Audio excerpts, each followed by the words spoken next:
Hey guys, this is the man on the street. I'm getting you live from the area which is always contested, is Maitland and Homewood. Right, for the last 25 years, I think cohabitantly people who work to make a difference try.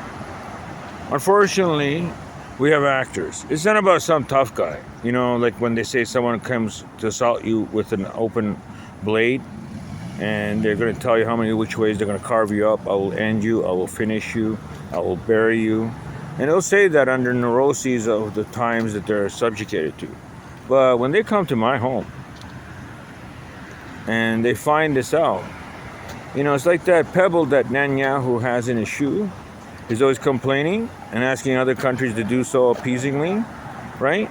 But the real argument here is these are perpetrators. They think there's a tough guy, and then you see them chuckling up with the cops, perpetrating. And that day, someone didn't think it was funny and took it for a ride, right? Now, these are people who are doing things that are carjacking and they're going haywire, but they think it's something that's out of a gimmick.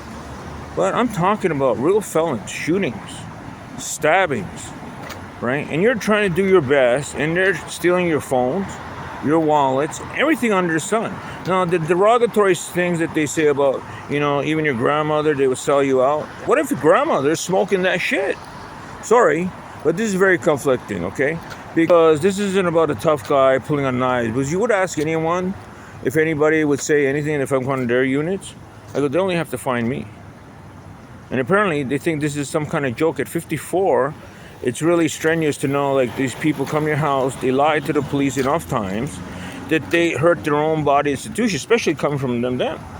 So when they keep repeating this over and over again, and they're now complaining to the authorities, and they're undermining the other people in our community, that's so frightening. They know plain from truth when you're trying to help in other people's conditions. So then when you're catching other people who have knives, or they're trying to use that, for example, like if you get in a fight and their predicament is for all survival, they can bite, they can gouge, they can use anything to dismay, and all use it as rhetoric. So time and time again, this psychological imprint they put on a lot of people is hurting. They shouldn't be aggravating it and using it as a momentum to hurt furthermore people in my community. You understand? Like if you come over here, right, and I called the police only because I wanted to patrol.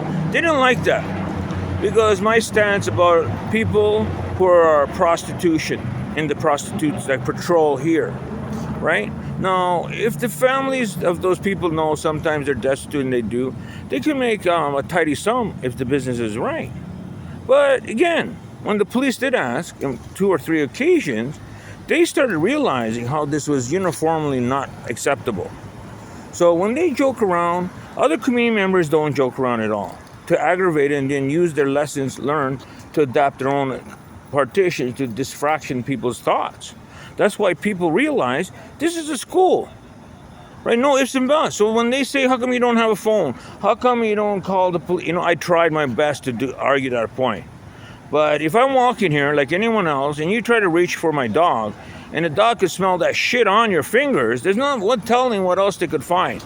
These guys make their breaks, and the fact is some people get irate because it could be either man or woman and both. Once these guys are horny enough, it doesn't matter for them if it is or not for their sexual conquest. But it doesn't upon me to say I'm working some kind of double duty. Are you kidding me? If they knew my tax bracket for theft, 25, buradan Türkiye gülerler sizleri. This is the man on the street.